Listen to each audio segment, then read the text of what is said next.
நீங்கள் பார்த்து கொண்டிருப்பது உங்கள் ஜாஷுவா டிவி. சகல ஜனங்களுக்கும் நற்செய்தி.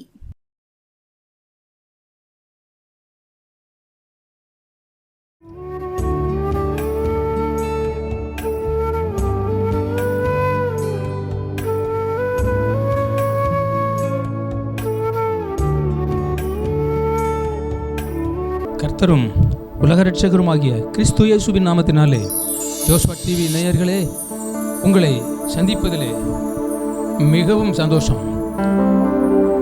இன்றைக்கு நாம் சற்று நேரம் தியானத்திற்கு எடுத்துக்கொண்ட வேத பகுதி சங்கீத புஸ்தகத்தில் 61 4வது வசனம் இப்படியாக எழுதப்பட்டிருக்கிறது. நான் உம்முடைய கூடாரத்தில் சதா காலமும் தங்குவேன், உமது செட்டைகளின் மறைவிலே வந்து அடைவேன். இந்த வேத வார்த்தைகளை நம்ம 2 பாகம் தியானித்து நம்ம உலகத்திற்கு அனுப்பியிருக்கிறோம். இன்றைக்கு 3ஆம் பாகமாக நாம் தியானிக்கும்படியாக கர்த்தருடைய பெரிதான கிருபையினால கர்த்தர் நம்மை அழைத்து வந்திருக்கிறார். அப்படியே தலையை தாழ்த்தி நாம ஜெபம் பண்ணுவோமா? ஜெபிக்கிறவர்கள் ஜெயிப்பார்கள். அப்படியே நம்ம ஜெபிப்போம். ஜெபம் ஜெயிக்கும். ஜெபிக்கிற நீங்க ஜெயிப்பீங்க. கர்த்தரை நோக்கி நாம பார்ப்போம். ஜெபிக்கின்றவர்களாகவும் ஜெயிக்கின்றவர்களாகவும் ஜெபிக்கின்றவர்களாகவும் ஜெயிக்கின்றவர்களாகவும் மாற்றும் எங்களை இயேசுவே, உம்மை போலவே மாற்றும் எங்களை இயேசுவே, உம்மை போலவே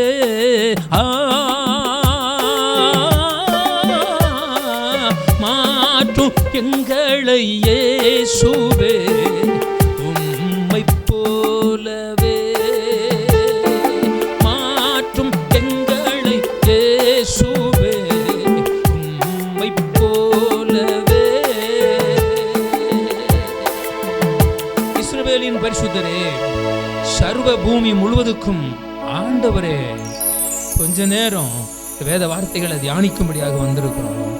வேத வார்த்தைகள் நீர் விரும்பின காரியங்களை செய்து முடித்து விட்டு திரும்பும் என்று சொல்லியிருக்கிறீரே, அப்படியே அது வரும்படியாக வேத வசனத்திற்குள் இருக்கிற வல்லமை எனக்குள்ளிருந்து இந்த ஜோஸ்வா டிவி மூலமாக ஜனங்களுக்குள்ளே செல்லும்படியாக ஜெபிக்கிறேன் அப்பா. கர்த்தருடைய வேதம் குறைவற்றது என்று நாங்கள் வாசிக்கிறோம்ப்பா. வேத வசனம் நீர் விரும்புகிற காரியங்களை செய்து முடித்து விட்டு திரும்பட்டும்ப்பா. இயேசு கிறிஸ்துவின் நாமத்தில் ஜெபிக்கிறேன் பிதாவே, ஆமென், ஆமென். அன்பானவர்களே, கூடாரம் என்கிற தலைப்பில் 3வது பாகத்தை இன்றைக்கு கர்த்தருடைய பெரிதான கிருபையினால் உங்களோடு பேசும்படியாக ஆன்லைனில் ஐக்கியத்தோடு நாம் இணைந்திருக்கிறோம். அப்படிப்பட்ட கிருபைகளை கர்த்தராகிய ஆண்டவர் உங்களுக்கும் எனக்கும் கொடுத்திருக்கின்றார். பாருங்க, பவுல் என்ற பக்தன் முதலாவது, பிரியமான சகோதரரே, பிதாவாகிய தேவனாலும் கர்த்தராகிய இயேசு கிறிஸ்துவினாலும் உங்களுக்கு கிருபை உண்டாகட்டும், உங்களுக்கு சமாதானம் பெருகட்டும் அப்படின்னு சொல்லி பக்தன் அப்படியாக சொல்லி தன்னோடு தன்னுடைய சுவிசேஷத்திலே பங்கு உள்ளவர்களாக தன்னுடைய முகத்தை காணாம சில நிருபங்களை மாத்திரம் வாசித்தவர்களுக்கு இப்படி வாழ்த்துதல் சொல்லி கர்த்தருடைய பெரிதான கிருபையினால எழுதி நமக்கு கொடுத்திருக்கிறார். அத மாதிரி இன்றைக்கு நான் உங்களுக்கு ஒரு பாடலை, உங்களுக்கு ஒரு ஆசீர்வாதமாக கர்த்தருடைய பெரிதான கிருபையினால நாங்கள் இந்த கூடாரம் என்ற தலைப்பில் பிரசங்கிக்க வந்திருக்கிற நான் உங்களுக்கு கிறிஸ்து இயேசுவின் சந்தோஷத்தை பற்றி ஒரு பாடலை, கிறிஸ்து இயேசுவின் சந்தோஷம் நிறைவாகவே இருக்கும் உங்களுக்குள்ளே. இயேசு சொன்னாரு யோவான் 15:11 பாருங்க, என் சந்தோஷம் உங்களில் நிலைத்திருக்கும் படிக்கும், உங்கள் சந்தோஷம் நிறைவாயிருக்கும் படிக்கும் இவைகளை உங்களுக்கு சொன்னேன் என்று இயேசு சொல்லுகின்றார். அது மாதிரி யோவான் என்ற பக்தன் சீஷன் அன்பு சீசன், நீ பிள்ளைகளே, நீங்கள் என் பிள்ளைகள் சத்தியத்தில் நடக்கிறார்கள் என்ற சந்தோஷத்தை விட வேற சந்தோஷம் எனக்கு இல்லை. அதனால் நீங்கள் சத்தியத்தில் நடப்பீங்க அப்படின்னு சொல்லி, சாட்சியாக கிறிஸ்துவுக்கு வாழுவீங்க அப்படின்னு சொல்லி, கிறிஸ்து இயேசுவின் சந்தோஷம் நிறைவாகவே இருக்கும் உங்களுக்குள்ளே. கிறிஸ்து இயேசுவின் சந்தோஷம் நிறைவாகவே இருக்கும் உங்களுக்குள்ளே. கிறிஸ்து இயேசுவின் சந்தோஷம் நிறைவாகவே இருக்கும் உங்களுக்குள்ளே.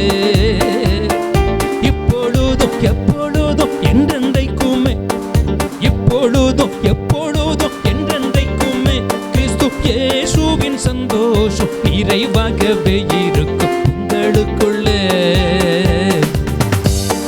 தீமை ஒன்றும் உங்களை அணுகாது, நன்மை ஒன்றும் உங்களுக்கு குறையாது. தீமை ஒன்றும் உங்களை அணுகாது, நன்மை ஒன்றும் உங்களுக்கு குறையாது. நம்முடைய தேவ வேத வாக்கு இது, நம்முடைய தேவ வேத வாக்கு இது. நமக்குத்தானே இது சொந்தமானது. நம்முடைய தேவ வேத வாக்கு இது, நமக்குத்தானே இது சொந்தமானது. கிறிஸ்து இயேசுவின் சந்தோஷம் நிறைவாகவே இருக்கும் உங்களுக்குள்ளே. வேதத்தை வாசிக்கிறவர்களே, இயேசுவை அறிகிறவர்களே, இன்னும் அறிந்து கொண்டிருக்கின்றவர்களே, ஒருவேளை நீ இயேசுவை அறியாமல் இருக்கலாம்.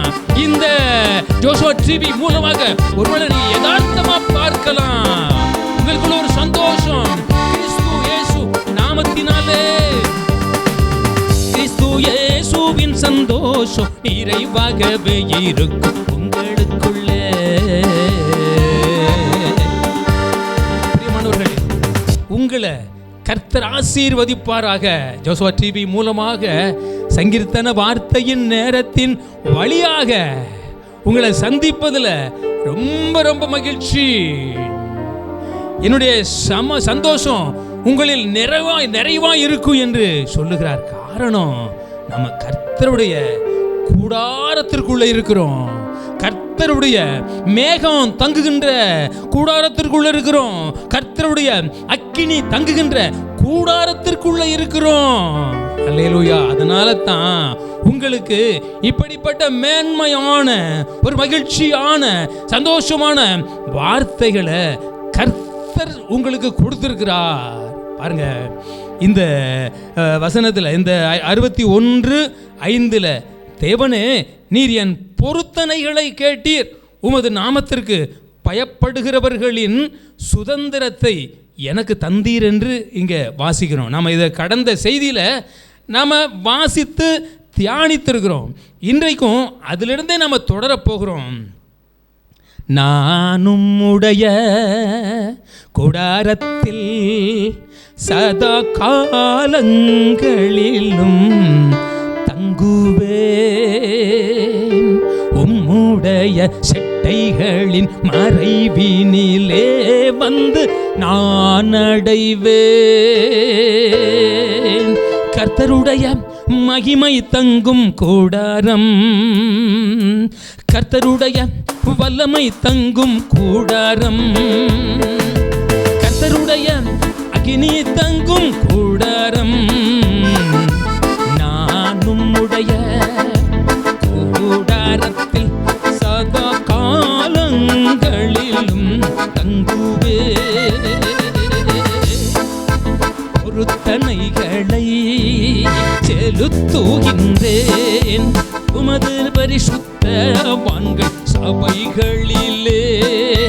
பொருத்தனைகளை செலுத்துகின்றேன் உமது பரிசுத்தவான்கள் சபை தன்னிலே.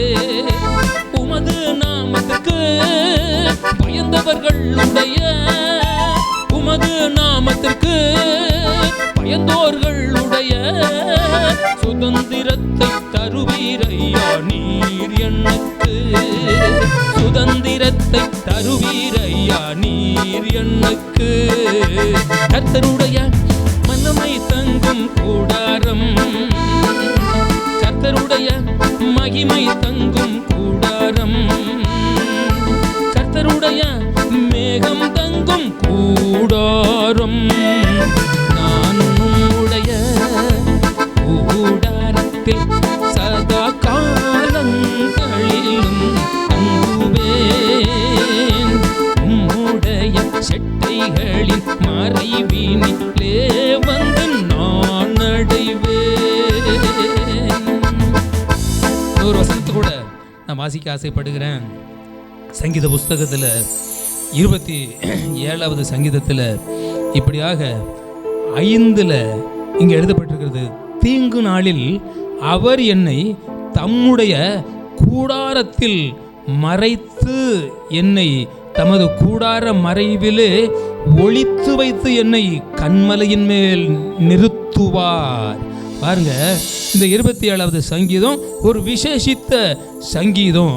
இது முதல் தலைப்புல கர்த்தர் என் வெளிச்சமும் என் ரட்சிப்புமானவர், யாருக்கு பயப்படுவேன், கர்த்தர் என் ஜீவனின் பலனுமானவர், நான் யாருக்கு அஞ்சுவேன், என் சத்துருக்களும் என் பகைஞருமாகிய பொல்லாதவர்கள் என் மாம்சத்தை பட்சிக்க என்னை நெருக்குகையில் அவர்களே இடறி விழுந்தார்கள் அப்படின்னு சொல்லி கிறிஸ்துவுக்குள், கர்த்தருக்குள், கர்த்தருடைய நாமத்திற்குள், அவருடைய வல்லமைக்குள் மேன்மை பாராட்டுகிற ஒரு வசனமாக, மார்பு தட்டுகிற, விசுவாச அறிக்கை இடுகிற, விசுவாச வீர முழக்கமிடுகிற வசனமாக இருக்கிறது. அதை அடுத்து 5வது வசனத்தில் இப்படியாக சொல்லப்பட்டிருக்கிறது, நீ தீங்கு நாளில் அவர் என்னை தம்முடைய கூடாரத்தில் மறைத்து என்னை தமது கூடார மறைவிலே ஒளித்து வைத்து என்னை கன்மலை மேல் உயர்த்துவார்.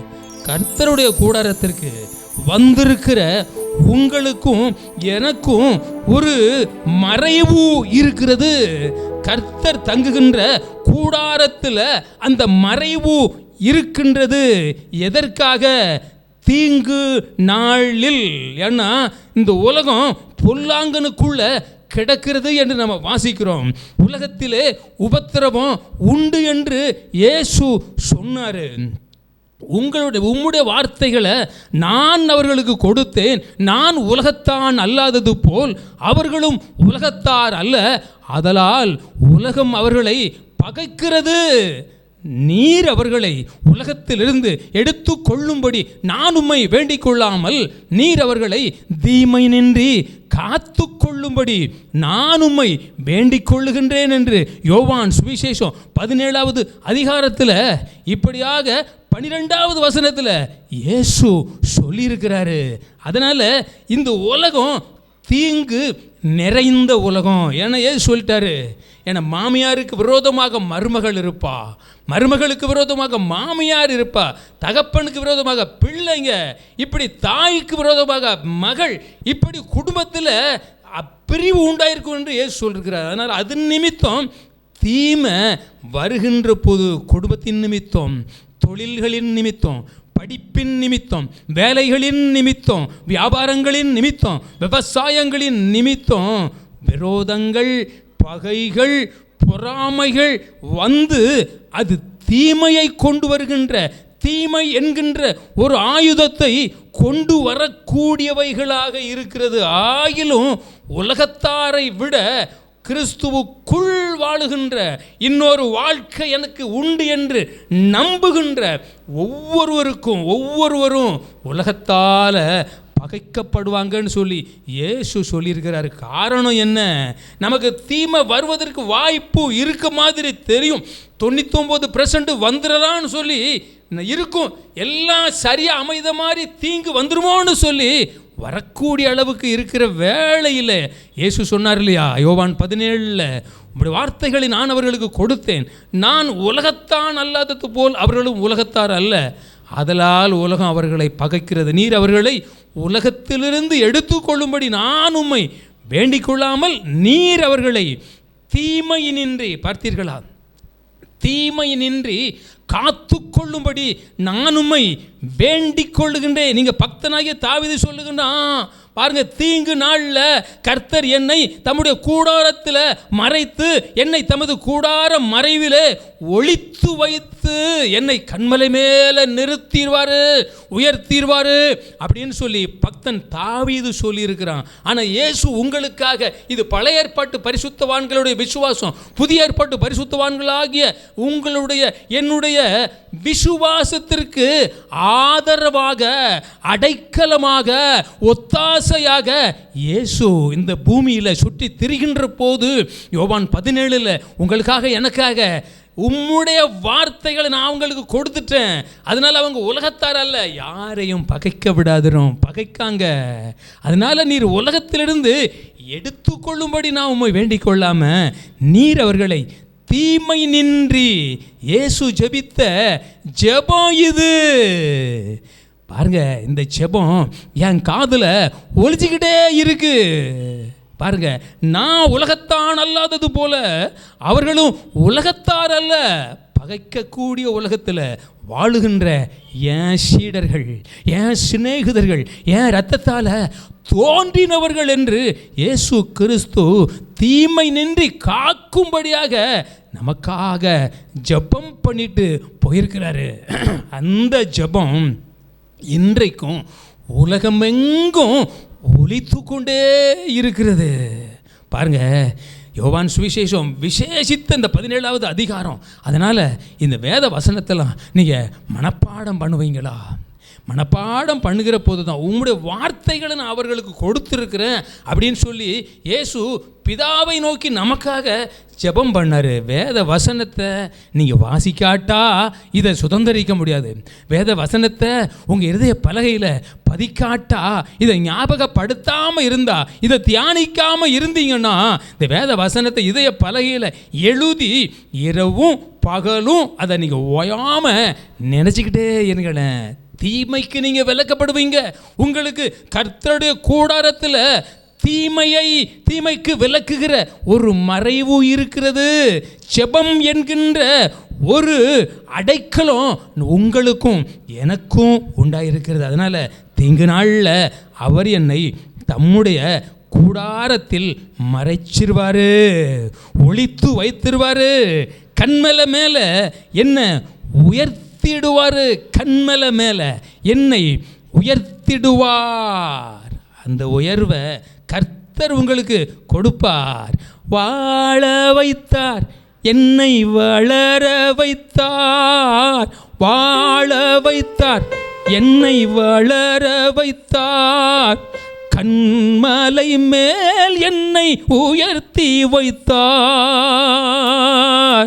கண்மலை மேல் என்னை உயர்த்தி வைத்தீர், கண்மலை மேல் என்னை உயர்த்தி வைத்தீர். இயேசு நாயகா அன்பு ரட்சகா, வாழ்க வாழ்க வாழ்க நீர் வாழ்க. என் கூட சேர்ந்து நீங்க பாடுவீங்களா? உங்களை தீமைக்கு விலக்கு காக்கிற இயேசு ஜெபித்த ஜெபம் உங்க வாழ்க்கையில பலிப்பதற்காக இயேசுவை வாழ்த்துவோமா? இயேசு நாயகா அன்பு ரட்சகா, வாழ்க வாழ்க வாழ்க நீர் வாழ்க. இயேசு நாயகா அன்பு ரட்சகா, வாழ்க வாழ்க வாழ்க நீர் வாழ்க. என்னை நீர் நினைத்து இன்னும் தயை வைத்து இரக்கம் செய்தருளும் நீர் எனக்கு, என்றுமே நான் அடிமை உமக்கு. என்னை நீர் நினைத்து இன்னும் தயை வைத்து இரக்கம் செய்தருளும் நீர் எனக்கு, அன்பு வைத்தீர் உம்மை நம்ப வைத்தீர், அன்பு வைத்தீர் உம்மை நம்ப வைத்தீர், கண்மலை தாயின் கருவினில் உயர்த்தெடுத்தீர், தாயின் கருவினில் குறித்தீர், தாயின் கருவினில் அனுகூலித்தீர்.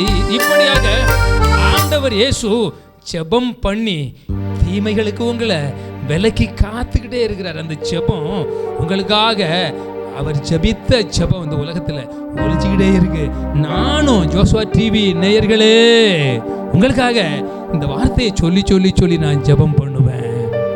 நான் வாகனத்தில் போகும்போது இந்த வேத வசனத்தை நான் மனப்பாடத்தில் வைத்திருக்கிறதுனால இதை ஞாபகப்படுத்தி உம்மை நம்புகின்ற, உம்மை அன்பு கூறுகின்ற, உம்மை ஆராதிக்கின்ற, உமக்காக உழைக்கிற, பிழைக்கிற, உம்மை அறிவிக்கிற, ஜெபிக்கிற இன்னொரு வாழ்க்கை எனக்கு உண்டு என்று இயேசு தருவார் என்று நம்புகின்ற எல்லாருக்காகவும் இந்த யோவான் 17 உள்ள 12வது வசனம் அவங்க வாழ்க்கையில பலிக்கட்டும்னு சொல்லி நான் ஜெபம் பண்ணிக்கிட்டே இருப்பேன் உங்களுக்காக. இன்னொரு வசனத்தை கூட வாசித்துட்டு நம்ம அந்த பிரசங்கத்தை முடிக்கலாம். இப்போ மத்தேயு சுவிசேஷத்தில் 17வது அதிகாரத்தில் இப்படியாக இங்கே எழுதப்பட்டிருக்கிறது. நான் வாசிக்கிறேன். மத்தேயு 17:4வது வசனத்தில், அப்பொழுது பேதுரு இயேசுவை நோக்கி, ஆண்டவரே, நாம் இங்கே இருக்கிறது நல்லது. உமக்கு சித்தமானால் இங்கே உமக்கு ஒரு கூடாரமும், மோசேக்கு ஒரு கூடாரமும், எலியாவுக்கு ஒரு இயேசுவுக்கு 3 கூடாரங்களை போடுவோம் என்றான். பாருங்க, இங்கே 3 கூடாரத்தை பற்றி நம்ம பார்க்க முடிகிறது. இயேசுவுக்கு ஒரு கூடாரம், மோசேக்கு ஒரு கூடாரம், எலியாவுக்கு ஒரு கூடாரம். இது ஒரு விசேஷித்த கூட்டு ஜெபம், ஐக்கிய ஜெபம். அன்பு சீடர்கள் 3 பேரோடு இயேசு ஒரு உயர்ந்த மலையில் போய் ஜெபம் பண்ணாராம். இந்த அனுபவம் உங்களுக்கு இருக்கிறதா? கூட்டு ஜெபம். ஜெபம் முக்கியம். பிரியமானவர்களே, நீங்கள் கர்த்தருடைய கூடாரத்தில், கர்த்தர் தங்குகின்ற கூடாரத்தில் கர்த்தர் கூட ஐக்கியமாக இருப்பது உறுதியாகணும்னா நீங்கள் ஜெபம் என்கின்ற அந்த உயர்ந்த மலைக்கு போய்த்தான் ஆகணும். அப்பொழுதுதான் உங்களுக்கு இந்த வேத வசனத்தில் உள்ள எல்லா நன்மைகளும் வந்து சேரும். அப்போ ஜெபம் பண்ணும்போது இயேசு கிறிஸ்து அன்பு சீடர்கள் 3 பேருக்கு முன்னாடி மறுரூபமானார். அவருடைய முகம் சூரியனை போல பிரகாசித்தது, அவருடைய வஸ்திரம் வெண்மையாக ஜொலித்தது. அப்பொழுதுதான் மோசே காணப்பட்டான், எலியா காணப்பட்டான். இப்படி ஒரு ஜெப அனுபவத்தை நீங்களும் நானும் பெற்றுக்கொள்ளும்படியாக நானும் உடைய கூடாரத்தில் கேளுங்க, ஆண்டவரே, நாங்களும் இந்த உயர்ந்த மலையில் போய் நீரும் சீடர்களும் ஜெபம் பண்ண மாதிரி நாங்கள் ஜெபம் பண்ணுவோம். அப்படிப்பட்ட ஒரு கிருபை எங்களுக்கு தந்தரலும் அப்படின்னு சொல்லி கேளுங்க. கேட்டுட்டு இந்த ஜெபம் பண்ணி இந்த பிரசங்கத்தை முடிக்கலாம். நானும் உடைய கூடாரத்தில் சதா காலங்களிலும் தங்குவேன், உம்முடைய செட்டைகளின் மறைவினிலே வந்து நான் அடைவேன். பரிசுத்தமும் அன்பும் நிறைந்த நல்ல ஆண்டவரே, கொஞ்ச நேரம் உடைய வேத வார்த்தைகளை நாங்கள் தியானித்திருக்கிறோம். இவைகளுக்குள்ள இருக்கிற வெளிச்சம் உலகத்திற்கு செல்லட்டும். அநேக மனிதர்களை, அநேக ஜனங்களை, ஜாதிகளை அப்பா இருளிலிருந்து வெளிச்சத்திற்குள் கொண்டு வரும்படியாக, அந்த அழியாத வாழ்வுக்கு ஆயத்தமாக்கப்படும்படியாக ஜெபிக்கிறேன். இயேசு கிறிஸ்துவின் நாமத்தில் ஜெபிக்கிறேன் எங்கள் ஜீவனுள்ள நல்ல பிதாவே. ஆமென். ஆமென்.